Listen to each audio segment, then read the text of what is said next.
चलिए दोस्तों, बात करते हैं कि अगले लगभग 5-7 दिनों में जो मौसमी गतिविधियां हैं, मौसमी पैटर्न है, वो किस तरह की रहने वाली हैं। कहाँ पर वर्षा की संभावना ज़्यादा है, कहाँ पर वर्षा देखने को काफ़ी कम मिलेगी। तो आपको बताते चलें कि देखिए, कई इलाकों में रेनफॉल की जो एक्टिविटी है वो देखने को ज़्यादा मिलने की संभावना है, और कई इलाकों में जो रेनफॉल की एक्टिविटी है वो काफ़ी कम मिलने की संभावना है। हालांकि सबसे बड़ी कंग्रेचुलेसन है अगर आप लोग क्रिकेट के फैंस हैं और क्रिकेट अच्छा लगता है, क्योंकि भारत में तो कई लोगों को अच्छा लगता है। कल इंडिया ने बाजी मार लिया और फाइनल आखिर में जीत ही गया। और आपको बताया था हमने कि मौसम में कोई बदलाव नहीं आएगा, मौसम पूरी तरह से साथ देने वाला है। और आपने देखा भी, मौसम जो पूरी तरह से साथ दिया और किसी भी तरह का कोई झंझट नहीं हुआ, और अच्छे से वो जो मैच हुआ, और आखिरकार इंडिया जो है वो वहाँ पर विनिंग कप जो है फिर से भारत में आ गया, T20 वर्ल्ड कप का, जो कि सब लोग चाहते थे और वो देखने को मिला भी। तो इस तरह की गतिविधियाँ देखने को और समय समय पे मिलती रहती हैं। सरफेस टेम्परेचर देखा जाए तो देखिए, जो पूर्वी क्षेत्र है, क्योंकि आप पता देख पाएंगे यहाँ पर जो मध्य उत्तर प्रदेश तक पूर्वी हवाओं का जोर है, मध्य जो, लेकिन यही सबसे बड़ी अच्छी खबर है, क्योंकि यहाँ पर पूर्वी हवा चलना यानी कि बंगाल की खाड़ी का एक्टिव होना, जो कि पिछले कई सालों से नहीं हुआ है।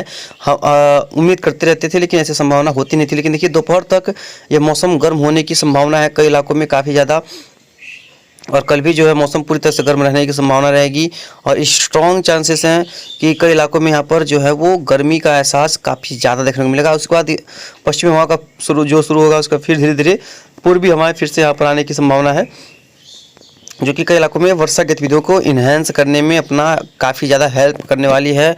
और वर्षा होगी, ओलावृष्टि होगी, तो फसलों को काफ़ी भारी नुकसान होने वाला है, क्योंकि अब वो फसल, सरसों की फसल हो, गेहूं की फसल हो, ये कटाई के समय पे अपने आ चुकी हैं। इसके बारे में भी आगे बात करेंगे, फसलों के बारे में भी, लेकिन अभी तो फिलहाल आगे बात करते हैं। सैटेलाइट इमेजरी की बात करेंगे, देखेंगे यहाँ पर देखिए कई इलाकों में, खासतौर पे देखिए जो केरला का क्षेत्र है, यहाँ पर बहुत हल्की क्लाउडिंग है, यहाँ पर कोई वर्षा नहीं है। और जो ये महाराष्ट्र से लेकर के कर्नाटक तक का क्षेत्र है, यहाँ पर भी हल्के बादल हैं और हल्के धुंध, कह सकते हैं कि ये जो हल्का हल्का धुंध होता है वो देखने को मिल रहा है यहाँ पर। जस्ट वहीं पर देखेंगे तो पश्चिम बंगाल में भी यहाँ पर कई इलाकों में कह सकते हैं कि धुंध वगैरह है, हल्की क्लाउडिंग है। और कुछ जो आंध्र प्रदेश का क्षेत्र हो गया, उड़ीसा का क्षेत्र हो गया, तमिलनाडु का क्षेत्र हो गया, यहाँ पर भी कई इलाकों में जो है गतिविधियाँ देखने को मिलने वाली हैं। संभावनाएं काफ़ी ज़्यादा यहाँ पर उम्मीद है इस तरह की है कि कई इलाकों में अच्छी खासी रेनफॉल होने की संभावना फिलहाल नहीं है, लेकिन उम्मीद तो रहेगी, बरकरार रहेगी। और जो 28 मार्च के बाद IPL होने वाला है, उसमें तो बारिश का साया रहेगा, क्योंकि इस महीने के अंत में यानी कि मार्च के अंत में काफ़ी ज़्यादा कई इलाकों में पूरे देश में ज़बरदस्त बारिश होने की संभावना फिलहाल बन रही है। हालांकि वो समय बताएगा, उसके बारे में आगे आपको अपडेट जरूर से करते रहेंगे, क्योंकि अभी वो लंबा समय है तो उसके बारे में कहना भी मुश्किल है। लेकिन देखिए, जो पूर्वोत्तर राज्य है और पूर्वी बिहार है, नेपाल का क्षेत्र है, यहाँ पर बादल आ चुके हैं, बादल बनने लगे हैं। और हमारे ईस्ट यूपी पे भी, हमारे यहाँ पर भी बादल कुछ ना कुछ आए हुए हैं, हमारे यहाँ पर भी कुछ बादल छाए हुए हैं। तो संभावनाएं हैं कि आज शाम तक यहाँ पर बदलाव होगा और कई इलाकों में रेनफॉल की संभावनाएं दिख रही है। और देखिए, जम्मू कश्मीर में एक नया वेस्टर्न डिस्टर्बेंस आया है, जिसका प्रभाव जम्मू कश्मीर, लेह लद्दाख, गिलगित बाल्टिस्तान, मुजफ्फराबाद, कुछ हिमाचल प्रदेश, उत्तराखंड के क्षेत्रों में भी पड़ने की संभावना है, जहां पर हल्की से मध्यम कुछ इलाकों में तेज वर्षा की संभावना है। राजस्थान में भी क्लाउडिंग आ रही है, पंजाब में भी बादल आ चुके हैं, लेकिन ये बादल वर्षा वाले नहीं हैं, इनसे बारिश के नाम पे कोई भी चीज़ नहीं है। तो यहाँ पर वर्षा नहीं होगी, मौसम शुष्क और साफ पूरी तरीके से देखने को मिलेगा। इसके लिए भी आपको तैयार रहने की आवश्यकता होगी। अब आगे चलिए देखते हैं कि कहाँ पर कैसी बारिश की संभावना है, फिर हवाओं का कौन सा डिस्टर्बेंस आ रहा है उसके बारे में बात करेंगे। देखिए, अभी फिलहाल आज तो 7 बजे तक हल्की वर्षा जो है तराई के बेल्ट में दिखा रहा है, लेकिन आज जैसे जैसे हम लोग शाम की तरफ बढ़ेंगे, देखिए वर्षा गतिविधियाँ जो है वो कई इलाकों में बढ़ेंगी। और पूर्वी क्षेत्रों में भी, यानी कि हमारे जो क्षेत्र है यहाँ पर भी बारिश की संभावना गरज चमक के साथ देखने को मिल सकता है, ऐसा संभावना है। हालाँकि अभी बहुत दूर की बातें हैं। उसके बाद ये वर्षा जो है पश्चिम बंगाल में सीमित हो जाएगी, और 10 तारीख की सुबह के देखेंगे फिर बिहार में कई इलाकों में ज़बरदस्त वर्षा होगी। और उसके बाद देखेंगे शाम को देखेंगे फिर से जो है ईस्टर्न पार्ट्स तक वर्षा की संभावना रहेगी। उसके बाद 11 तक के बाद सुबह के आसपास भी रहेगी, और पूर्व क्षेत्रों में रहेगी, 11 के शाम को भी रहने की संभावना रहेगी। 12 के आसपास से मौसम धीरे धीरे साफ होने लगेगा, और नेपाल की पहाड़ियों पर तो बहुत ज़्यादा वर्षा होने की संभावना है, बहुत ज़्यादा वर्षा होने की संभावना है। 13 के आसपास कोई संभावना नहीं है खास तौर पर। 14 के आसपास देखेंगे तो 14 के आसपास भी कोई खास संभावनाएं नहीं दिख रही हैं। मौसम साफ रहेगा, शुष्क रहेगा, और यही देखेंगे 15 के आसपास देखेंगे तो 15 के आसपास भी बहुत ज़्यादा बदलाव नहीं होगा।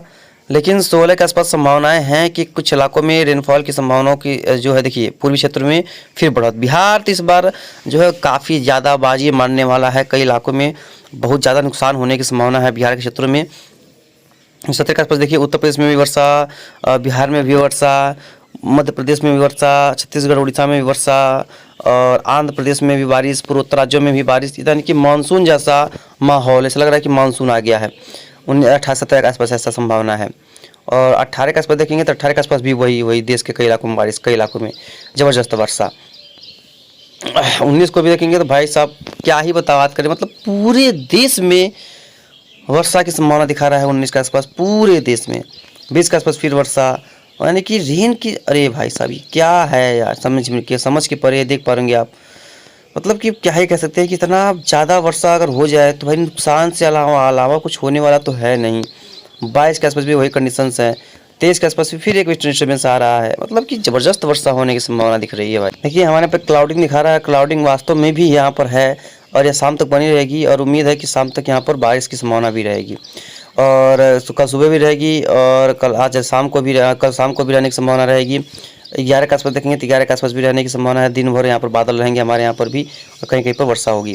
12 के आसपास से मौसम में साफ शुष्कता आएगी और 13 के आसपास से पूरा तरीके से शुष्क हो जाएगा मौसम और 14 के आसपास से एकदम से शुष्क होने की संभावना है। उसके बाद 15-16 के आसपास देखेंगे तो कोई खास बदलाव नहीं होगा, लेकिन उसके बाद जो वर्षा होने वाली है ना भाई साहब, बहुत ज़बरदस्त बारिश होने वाली है।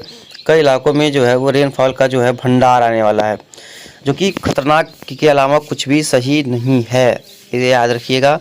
यानी कि नुकसान के अलावा कुछ भी इसमें सही नहीं है, तो इसके लिए तैयार रहने की ज़रूरत है।